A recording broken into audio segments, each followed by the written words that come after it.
There's never been a better time to have SiriusXM. With over 140 channels in your vehicle,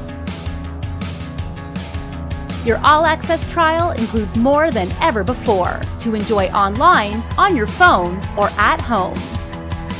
Create your own ad-free personalized stations powered by Pandora. Hear ad-free extra channels and enjoy favorite shows with SiriusXM Video on Demand. What you love is on now.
Hey, what's going on, everybody? Your host here, Ben Wu, for another CMA Connected lunchtime learning session presented by SiriusXM.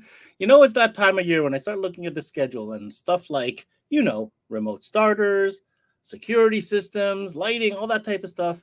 Hate to admit it because I'm a big fan of summer, but fall is in the air, and fall is in the air means big things. Especially for you 12-volt retailers out there. As you know, this is a huge season for everybody. So it's our job to keep you informed with all the things happening with all the brands that are important to you. And one of those brands, no doubt, is the one that we'll be focusing in on today.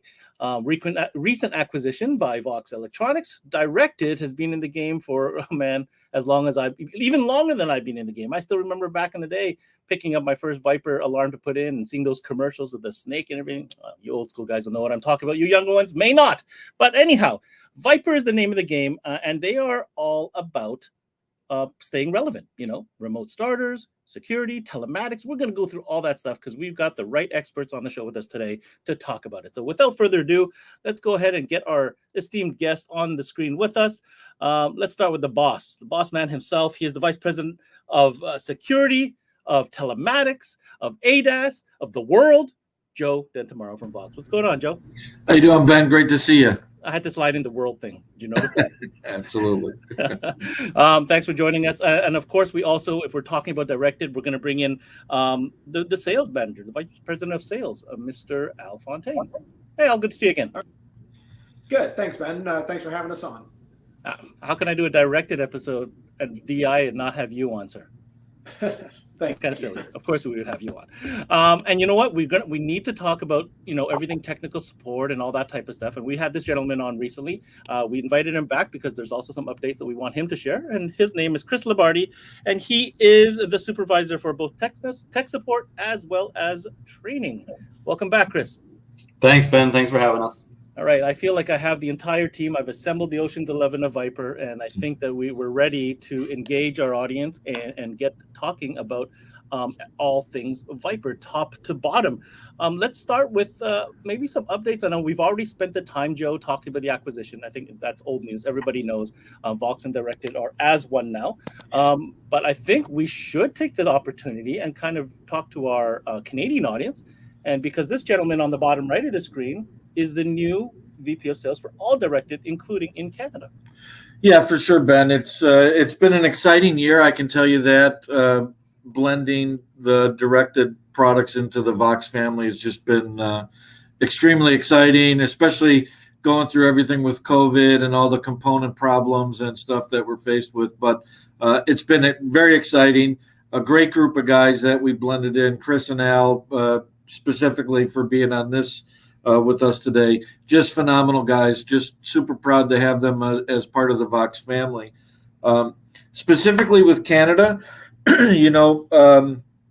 Alan Burse, a fixture for DEI in Canada for decades, retired shortly after we acquired DEI. So, we've been playing around with some ideas for Canada, especially during this year.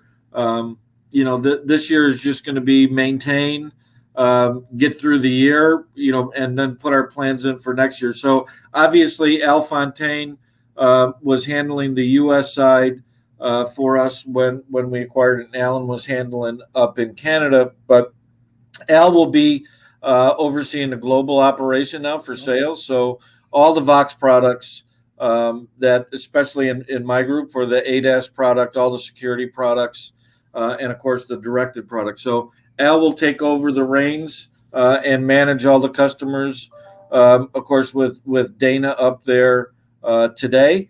And then we have some things that we're going to implement for next year that we're still developing and going through. But everything is staying the same. We have our warehouse, shipping, engineering team up in Montreal and Lachine. So again, all things status quo up there. Al's just going to take over and manage all the business for us with Dana up there. So. And then, first of all, congratulations, I guess. I mean, hey, yeah, there's sure. more work for you. You got a whole country to deal with now, but that's what it sounds like to me. But having said that, we have the brand has had such a legacy up here. I mean, I'm from Montreal, right? I've been to that directed office in its last 3 transitions. You know what I mean? And it's grown every year, and the technical support and all that. So there's a loyal following. So what message, I'm going to give you an opportunity, Mr. Fontaine. What message do you have to all our Canadian dealers now on behalf of Viper moving forward with your new role? Can you speak Canadian? You got to put an A. We have a Google in translator there on the bottom. It translates from American to Canadian. Yeah, I know, right? I'll need that. But no, honestly, I look forward to working closely with our Canadian customers up there. A lot of them I know from CES, SEMA, dealer visits, et cetera, But look forward to working closely with everybody up there. I have 26 years worth of experience with the DEI products, so I feel I know them pretty well. And, just appreciate the customer's patience with us right now. As like Joe said, we're working through, component issues and, shortages, things like that. But customers have been great. And, we're doing our best to get them all taken care of. Absolutely. And, might I say, these challenges that you're faced with are, as we discussed, Joe, in our last roundtable, is not unique to Vox Group. It's throughout the industry. So, good to see that there's people and a team in place to manage it. And like you said, we're in maintenance mode. Let's hope that 2022 is a little bit brighter and a little bit more optimistic than what we're going through now. Having said that just because all that stuff's happening doesn't mean that Viper doesn't have the solutions and tools and support in place for our dealers. So maybe we can start a little bit with new stuff, because I always like talking about new stuff first. And when it comes to new stuff, I believe it's Mr. Lombardi here that has the goods for us. Chris, you were on with us recently. We talked about a couple of things. Any updates you'd like to share? Yeah, sure, Ben. So the last time that I was on, we kind of teased about some of the things we had in the pipeline, some of the vehicle models, and I know that was a hit. So the last time I was on with you, we talked about the Pathfinder, the Civic, the Odyssey, the Tucson, the Kona, the Eclipse, the Avalon. We had these things that we said, hey, those are going to be coming out in the near future, right? So I'm happy to say that every one of those we've delivered on. Those are all already on the site, ready to go. And then we had some actually released on top of that. We did the Corolla push-to-start and key. These are 22 models. We did the Kia Sportage, key and push-to-start, again, the 22s. The Santa Fe is in the pipeline, the Outlander, the Elantra Hybrid. So those are kind of some of the ones that we either have already released or are at the near end of the pipeline. And then we've also done some pretty good work with the EV vehicles. So the Ioniq, the Soul EV, Nero EV, and then even on the GM side, the Bolt EV, we have solutions for all of those as well. So that's kind of a new thing to the industry, right? Yep. Did you just say Soul EV? Yeah. 2020? I think it's a 22, 21, 22. Oh, sorry. It's probably a 21, actually. Yeah, it might be. Yeah. Okay, I'll message you later. Cool, just checking. I was want to make sure I heard that right. Yeah. All right, very, very cool. EV, eh?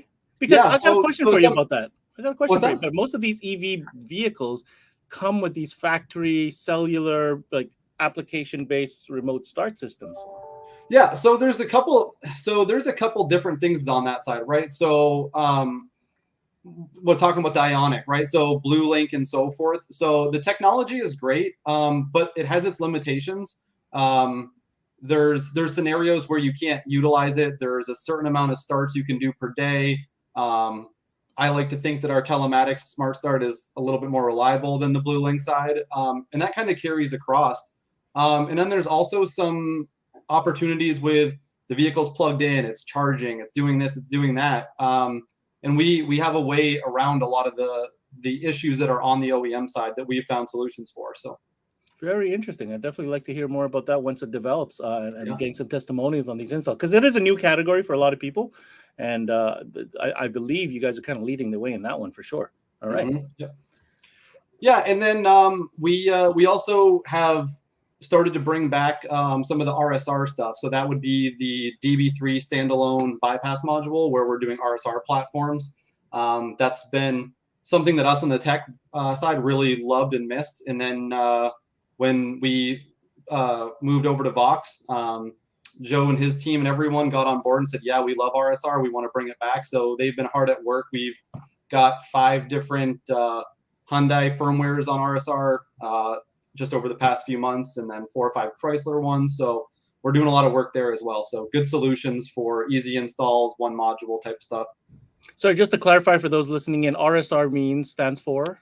So we call it remote start ready. So this would be a situation where you're not using an analog or a full remote start brain. You're just using the bypass module itself, and it's monitoring the activity in the vehicle. So it's looking for the OEM remote activation. So 3 times lock type of stuff.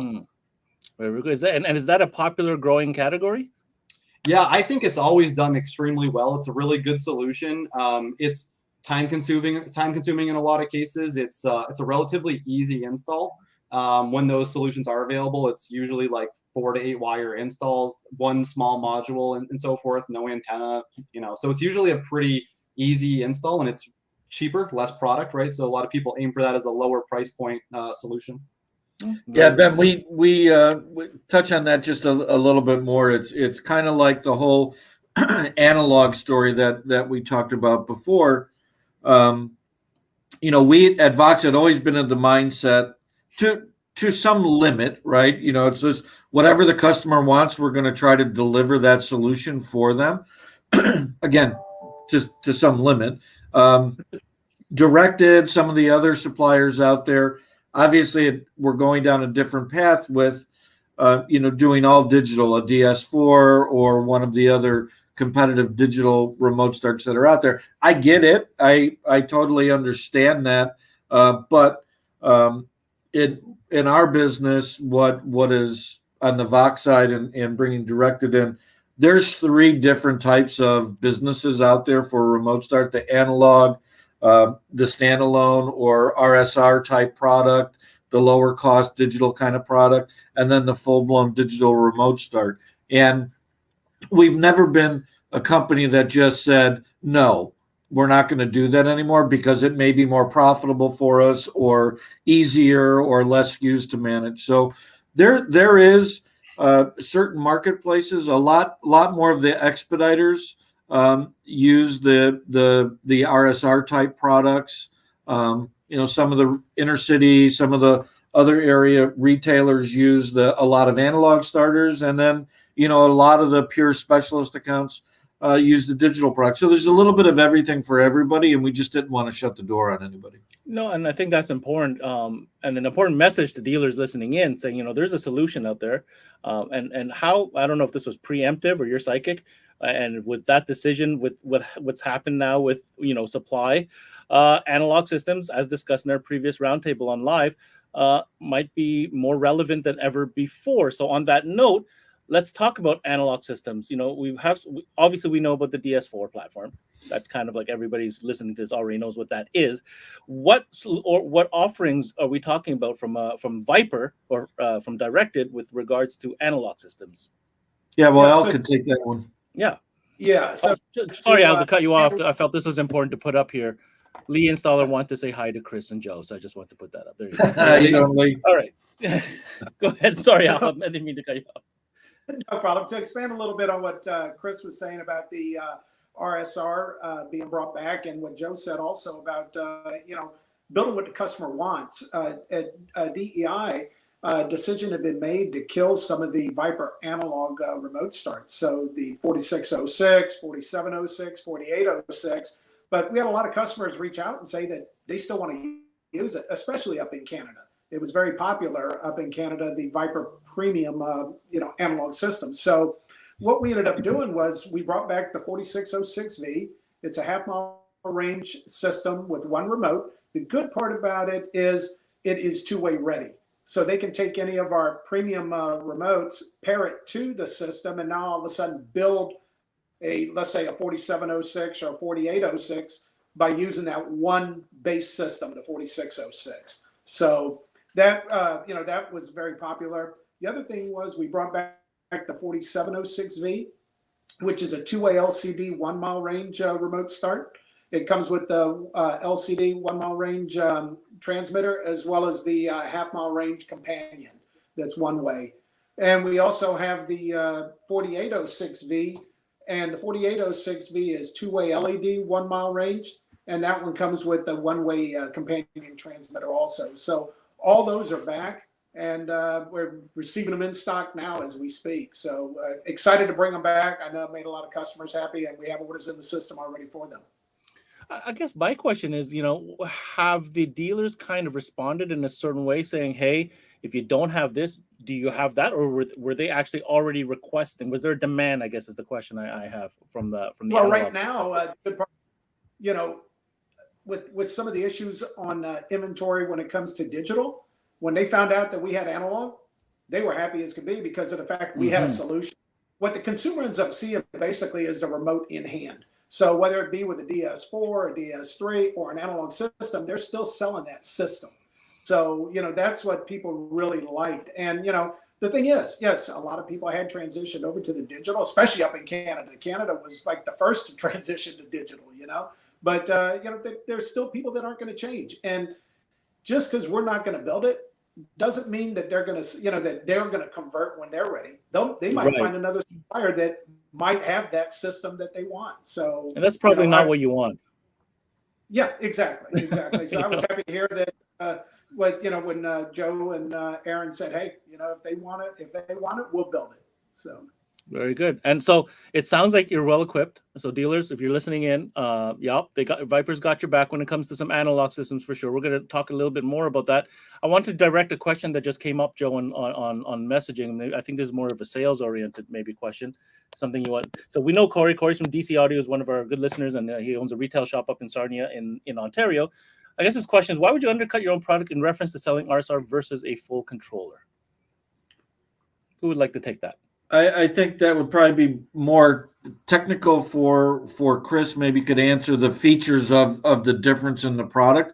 That's the beauty of it is we're not trying to purposely undercut the own product. They're used for different types of markets or opportunities, I guess is a better way to say it. So, I mean, what you get with RSR is going to be limited to what you can get with a full digital like DS4 starter. But I'd rather Al or Chris explain what additional features you'd get with a DS4 over just using a DB3 or something.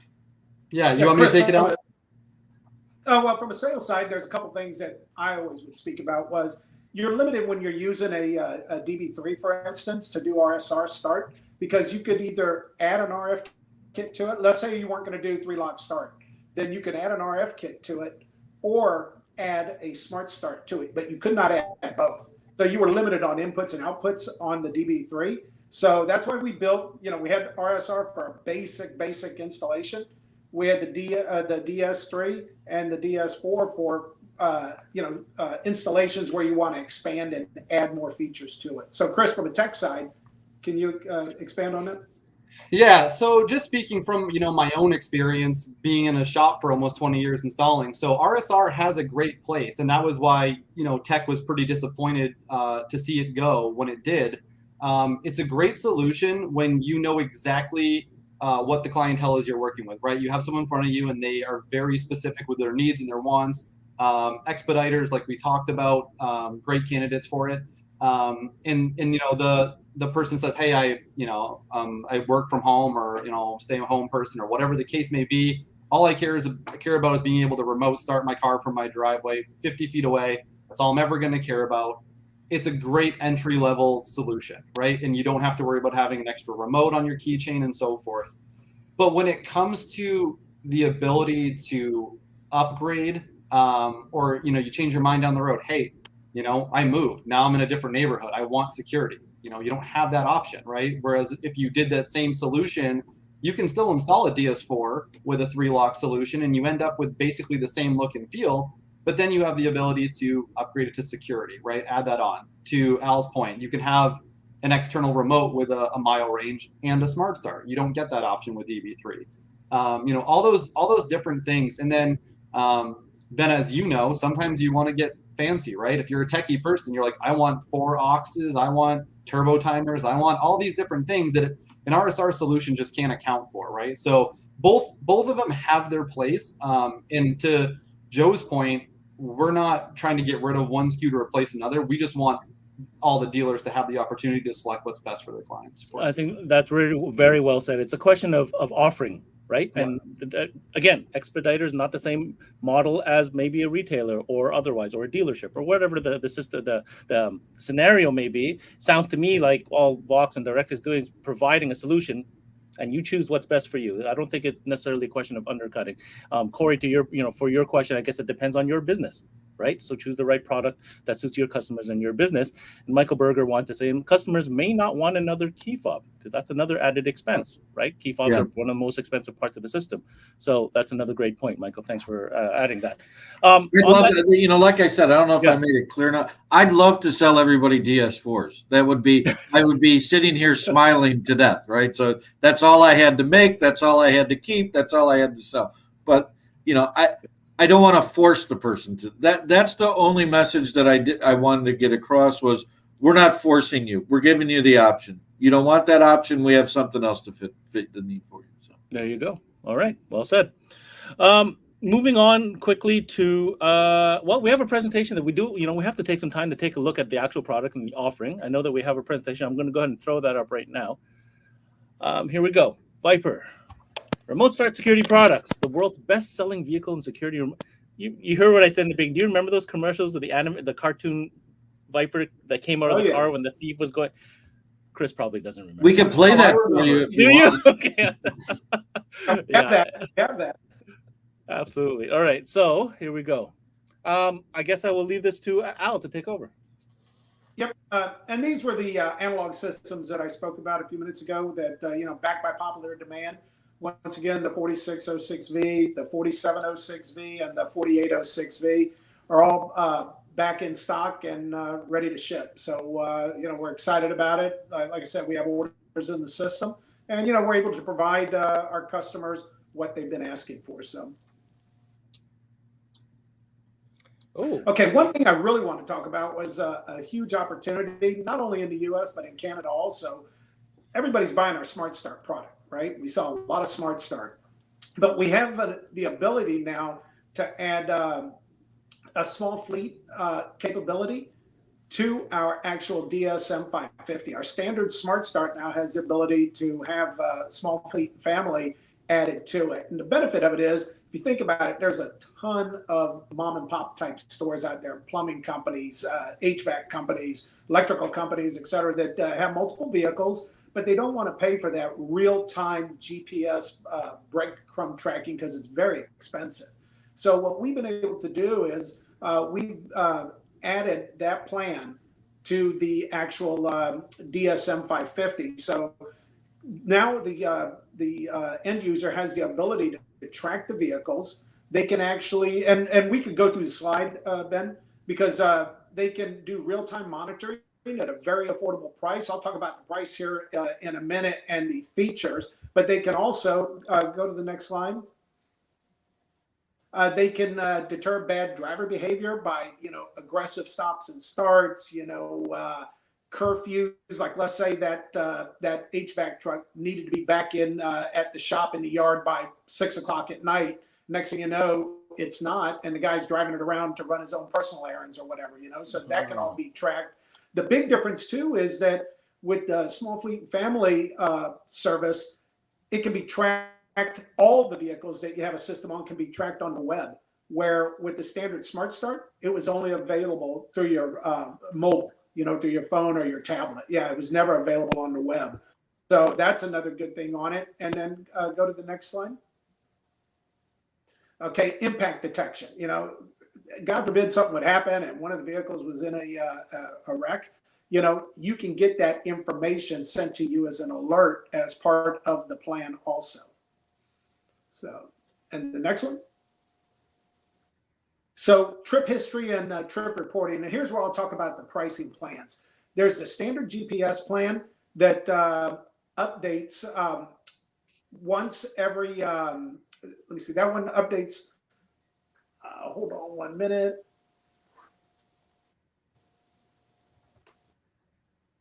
Okay, sorry about that.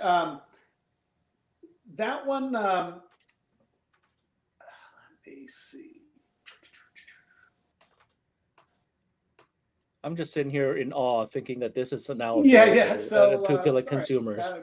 Blank on, When telematics first came in, it was like such a game changer, but that at a certain cost, and not all companies, you know, and brands could afford it because it required specific hardware, and then of course monthly monitoring fees and so on and so forth. So I'm very, very blown away by what you're presenting here right now. I have a lot of questions. Yeah, and the good part about it is, like, for instance, like the trip history and trip reporting, the way it works is it'll store it in the cloud for 90 days. Okay, on the basic plan, it'll store in the cloud for 90 days, and it only updates once every 2 minutes. Okay, so for the premium plan, it keeps that trip history and trip reporting available for up to a year in the cloud, as well as it updates once every 30 seconds. So it's almost as fast as real breadcrumb tracking, but at a much more affordable price. The standard system for a yearly plan is $199.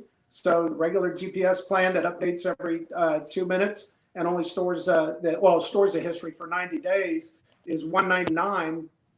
But for $299 per year, you can get 1 year worth of storage for your trip history and trip reporting, as well as the updates every 30 seconds. And now, is that in American fund, U.S. funds, or Canadian funds? Just to be clear. That is in U.S. funds. U.S. funds. Okay. Yep. Yeah, from what I was told, though, and Joe, maybe you can correct me if I'm wrong on this. And speaking to John Durbin, he said the plans were the same price. Yeah, but I believe they're billed in U.S. dollars, though, so we'll have to just confirm that. I'm not 100% sure. Okay. Let's see. Somebody asked, Tony Tamil from Advanced Electronics was asking Canadian or USD. We just addressed that. Yep. This question here, for Smart Start pricing for dealers, is there an easy way to show this to customers? Is there a tool or something that we can recommend? Yes, that chart that I showed.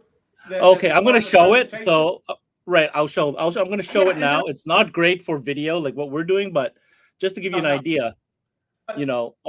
Yeah, and if whoever it is interested, if they want, if they email me at afontaine, which is AFONTANE at voxxintl.com. I'll be more than happy to email these to you. But we have one that is for our standard Viper Connect and Viper Smart Start Pro service plans, which you see here.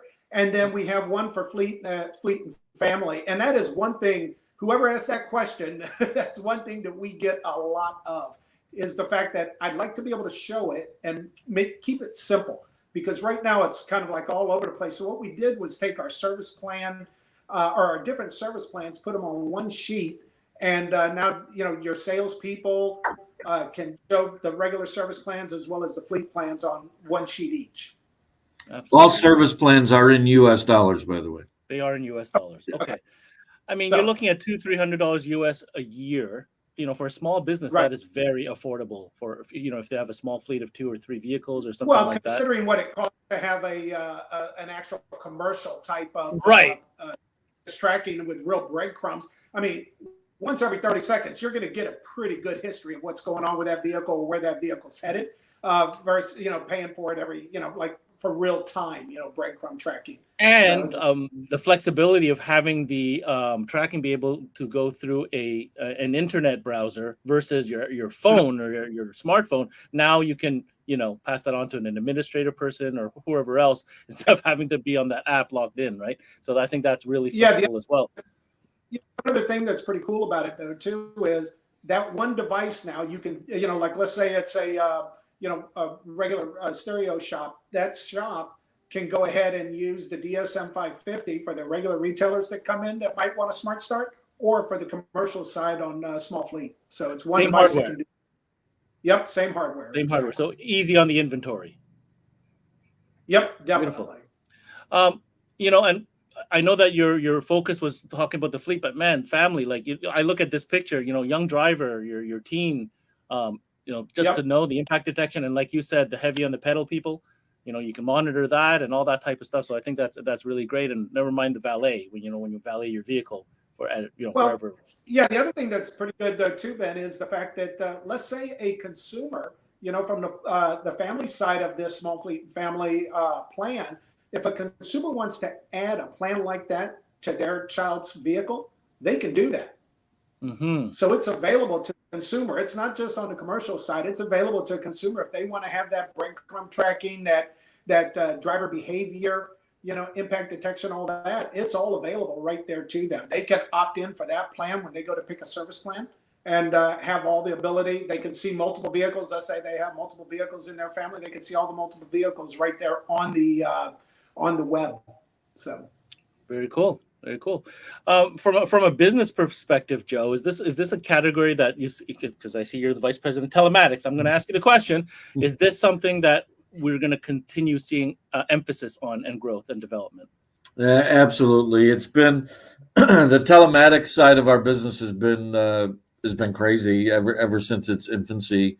I first started a long time ago, and there were some telematics devices out there. It's obviously grown. The popularity huge. The service plans coming down. We have telematics is right up there with digital remote start and new vehicle applications in what our priorities are. So we have some exciting new things happening in telematics for next year, hopefully, and it's very, very important for us. Very, very cool. Just circling back on a couple of questions that came through. Is Viper sold by a distributor in Canada or is it direct? Maybe we can shed some light on this matter. yeah, it's both. We do have some distributors in Canada that do have Viper, but we also have some direct customers also. Okay. I know for a fact, the ones that we deal with in our membership with CMA, Sobel certainly sells a lot of Viper. Yep. They promote it quite a bit. And I mean, there's a thing. Vox has so many different brands. You're gonna have to do your research to see where you want to get what from, because there's quite an offering there. Okay, Chris, did you have anything to add to this telematics side of things when it comes to Viper? No, from the technical side, I think it's pretty cool. The 550s, they're really cool. They can be standalone products. It's like a 2-wire install, right? Power and ground. You don't do anything. It takes about 2 seconds to install if you're using it just for tracking and fleet stuff. And then of course, if you're wiring it in ESP, which is going to be for any of our analog brains that we are bringing back or currently have. Very simple install. It's so this works for the analog systems as well, not just the digital. Yep, correct. Okay, important. So that one piece of hardware across everything. So on that install, it's power and ground, an ESP cable, and paying attention to the configuration wires. You're not grounding the data-to-data configuration wire. And then the same thing happens on DB3 DS4 platform, where it's it's just a D2D cable and grounding one configuration wire. So any way you look at it, the 3 ways you install that, it's less than a 5-minute install. Great, fantastic.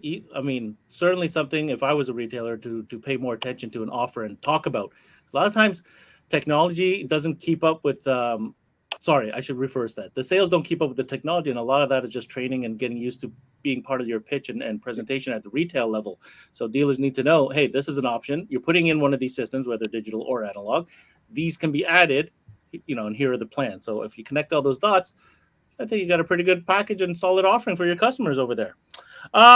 Let's talk a little bit more about support. This is that time of year where, technicians, I know we touched on this a little bit. Analog systems require a little bit more expertise, right? This is not the T-harness situation that we're talking about. Chris, what advice do you have for shops that, will be in a situation to install more analog than maybe they thought they would be? Yeah, so of course, if you're used to the digital platform and T-harnesses, and you're taking a step over to do some analog stuff as well, there's obviously a little bit of a learning curve. If you're new in the industry, I think most of the veteran techs are going to know pretty much what we're used to. Our platforms have stayed extremely consistent over the past, even decade. But I can definitely share my screen and just kind of show you all the different ways we can support you if you are having trouble. Let's talk about support. I think it's going to be a crucial element to going into this season. Let's go ahead and share that, Chris. There you are. Yeah. There you go. Yeah. So of course, the first thing we're always going to talk about is DirectX, right? That's landing point for anyone using our product. So of course, it's locked to dealers. You have to be an authorized dealer to be using our site. You need credentials to get in. But once you're in, there's just a plethora of information. Of course, easy lookups on the landing page. You start here, year, make, model. And then, of course, you're going to use this no matter what type of platform, whether it's analog, digital. You're gonna pull up the year, make, model of the vehicle, and you're just going to select what solution you're going for, whether it's the DS4, the DB3 with an analog brain, etc. So from there, right, so that kind of gets you started. If you do need support, of course, calling into my guys is going to be kind of the most helpful in a deep troubleshooting situation, right? So you get halfway through the call and you're stuck. Either something's not working, you don't understand something. Shooting us a call is always the best way for us to help you troubleshoot. But also, if you look up in this top corner here, we have this live chat icon here. That is only displayed if we have agents available. So if you come on the website and that's not there, check back, right? So each one of my guys can only take a specific amount of chats at a time. So if everyone has chats available or are in the chat, that icon may not be available, but those chats usually go very quickly. So just check back, every couple minutes and click on that as soon as it's available, and you'll get someone within 15 to 30 seconds typically. So live chat is a great solution for easy questions, right? Do you have a firmware that works for this vehicle? Do you have a link you could show me on how to use or program this remote? That kind of stuff, great for that. The deep troubleshooting, we always say lean towards the phone for support there. And then the directed technical support Facebook page or group, I should say, we have 6,000 members, over 6,000 members at this point. And it's just a powerhouse of information. There's so many dealers on there. This isn't everybody in the industry. We definitely vet everyone who tries to join the group. We do our best to make sure they are a professional installer, really know their stuff, and everyone on there is always extremely excited to help. So that's a great solution for after hours, right? You're staying late or in early or whatever the case may be, or maybe there's a wait time on our phones and you want to see if you can get an answer as quickly as possible. That group, if you post something on there, you'll have someone trying to help you instantly, whether it's someone from my team or one of the members on the page. And the traffic on the page is awesome. It's absolutely awesome. So on a slow month, during the summer, we still have 1,500, 2,000 posts, right? It's a lot. So that being said, great resource, great tool. Even to the point where I'll be honest, sometimes my team uses it, right? We're taking a call. We aren't familiar with something that they're talking about. We can't find it. We'll search our own Facebook group and we'll find the information there. That's how good the information is there. And we always do our best as admins to, vet the information, make sure no one's giving bad information. We do the best we can with that. And then as far as just maybe some visual help, if you go up to our top right corner here, there's a little tiny YouTube channel link here. And you can also go down here. And this link right here brings you directly to our support YouTube channel. And there's countless amount of videos on there, and videos for everybody, not just support. There's, obviously remote programming videos, product installation, smart start setups, all that kind of stuff. There's all these walkthroughs on there. And then there's also some pretty good just demo videos and stuff if you want to show a client. And it is an open forum. It's not like you have to have credentials. So the video is shared to everybody. So really good resource there as well. And then I'm going to talk about Al's favorite one here for a second. So under resources, there's a whole bunch of resources, of course, guides and all that. If you go to resources and then you go to tech tips, this gives Are we talking about worksheets? We're going to in a minute. Okay, because Al won't let me go unless we talk about worksheets. Yeah, very, very strong. Yeah. So our quick reference guides, right? So when you're in tech tips here, there is a topic sort. To be honest, I'd recommend not even using it. All it's going to do is limit what you see. And it's the QRs is what Al's referring to. It's as simple as just searching for QR, right? You hit enter and it shows you what documents are available. And we've over time started to implement them in French, Spanish translations and so forth. But I'm just going to pull up this QR one here, which is our original one. And let's see if I can get to it. All right, so here we are. So this one QR document, and then, hey, this QR code right here gets it to you to the YouTube channel as well. So the reason why this is such a valuable resource is it's everything you would not know about diagnostic modes, troubleshooting, everything you'd always have to go back to the installation or user manual to find, right? Performing shutdown diagnostics. Hey, the vehicle remote started, it shut down. Why did it do that? And of course, when we look at it, the columns kind of go obviously vertical here, and it starts with some of our older systems, and then it updates to the newer, 4X03, 4X05, the older 4X05, and then the new ones, all the ones that Al was just talking about, the 5X05, 4X06, 5X06 platforms. When you do your shutdown diagnostics, it's going to tell you, number of parking light flashes, what's going on with this, right? So it points you directly in the direction of what's going on, how to troubleshoot it without even having to reach out to us, right? Your remote started, it's 4706, one of the new models we're bringing back, and you're getting 6 parking light flashes. Hey, your hood, it shows that your hood's open. So either you got something going on with your hood pin, or maybe it's seeing something over data it shouldn't, whatever the case may be. So that's where you're going to start your troubleshooting. And then it goes across the analog platforms and then carries over right to DS4. And you'll notice that we try to keep them pretty consistent across the board, but there are some oddities, hood shutdown and brake shutdown flip-flop a little bit between platforms and so forth. But this is the number one tool I would recommend everyone use when you start troubleshooting. That's where we start at the beginning of every call. And then the same thing with startup diagnostics here, same principles of why it works that way. And then as you go down, there's just a lot of other things, right? So how many chirps you get when you hit lock, right? You hit lock, you get another chirp a few seconds later. What does that mean? In and out of valet mode, everything you would really want for quick and basic troubleshooting is in this quick reference diagram. That's why Al loves it, right? It's Al's go-to. He talks to everybody about it. I've seen these. I know what these are. These should be printed out, laminated, pinned to the wall, or stuck to the side of everybody's Snap-on toolbox. I'm just right. Yeah. It's go-to. Yep. Every one of my guys you'll call in and talk to has this laminated sitting on their desk. It's there's just so much information you can't remember all of it, and it's just so easy. And then of course we have the QR2 as well, which is a great resource. It basically talks about how to program all the modern remotes, all the remote kits, different RF kits, whether it's the lower end, the higher end XDR stuff, and it'll even back a little bit, because the remote control function for pairing doesn't typically change. Typically, I'll throw that in there. But if you have a remote that, as Al mentioned, the remotes go across platforms. If you have an LCD remote on a DS4, it's going to pair the exact same way to a 5706 or 4706 and so forth. So that same remote that we use, it carries across the analog and digital platforms as long as the correct antenna is being used for the system. So and programming is pretty consistent. So that's a great resource as well.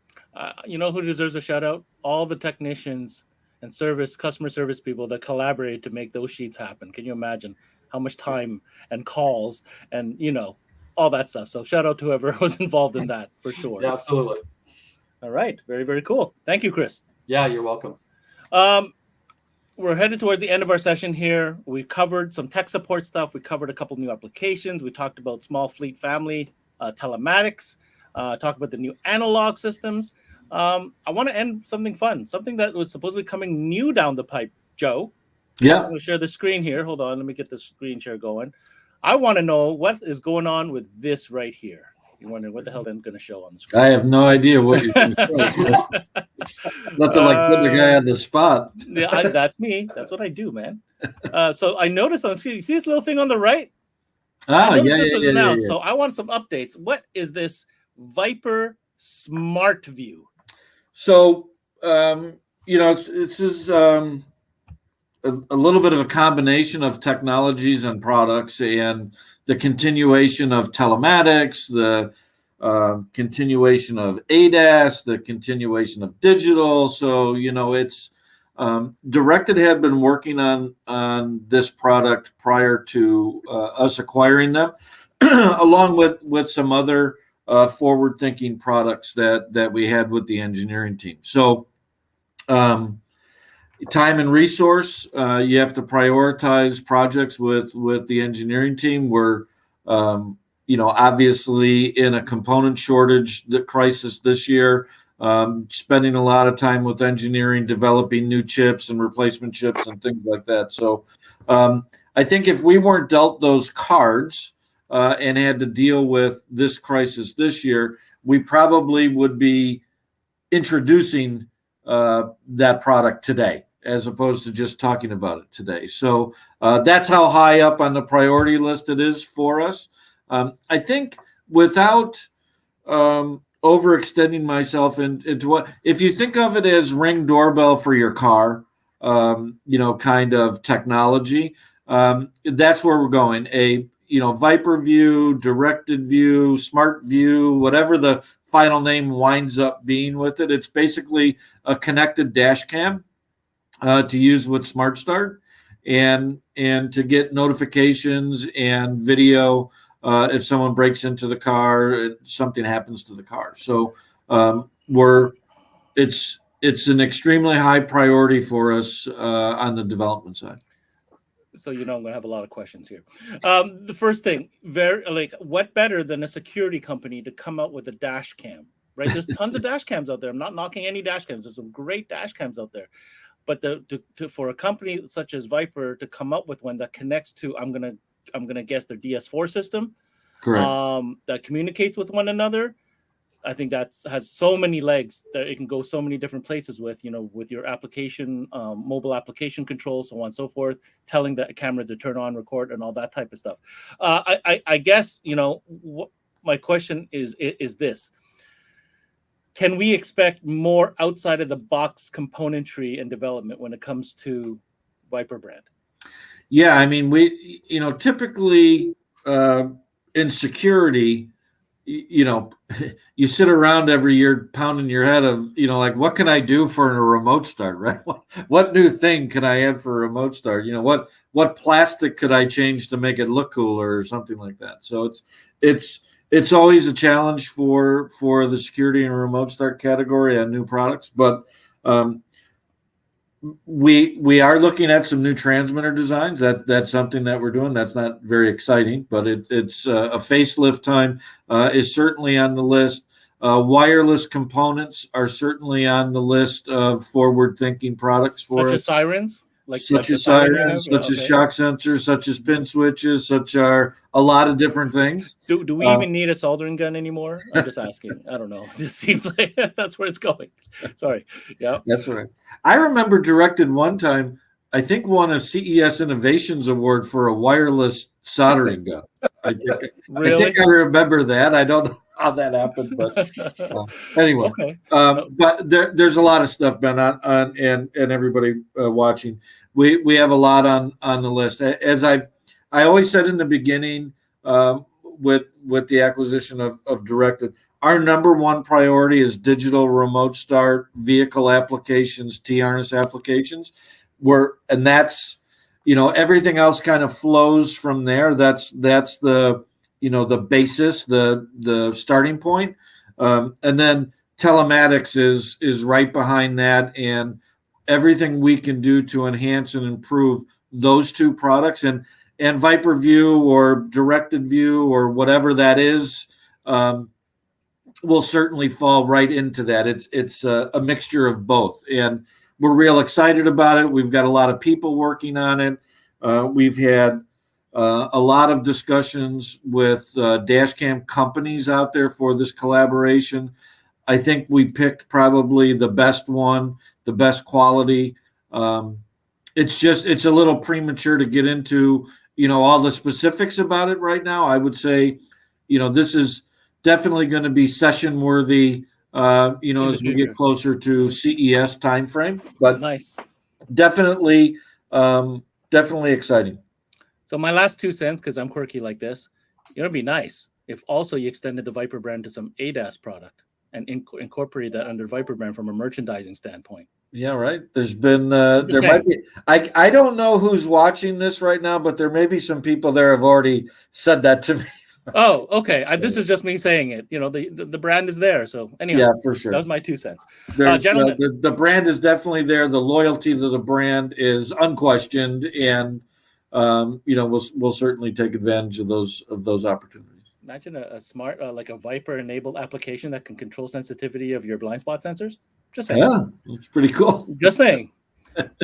I'll bill you for that idea after. Okay, Al, Chris, thank you so much for joining us. Joe, again, always a pleasure to have you on. I think we achieved what we wanted to do today, and that was to give dealers a comprehensive one sit-down session to update everybody what's going on at the Viper camp, from everything we just discussed and the latest offerings.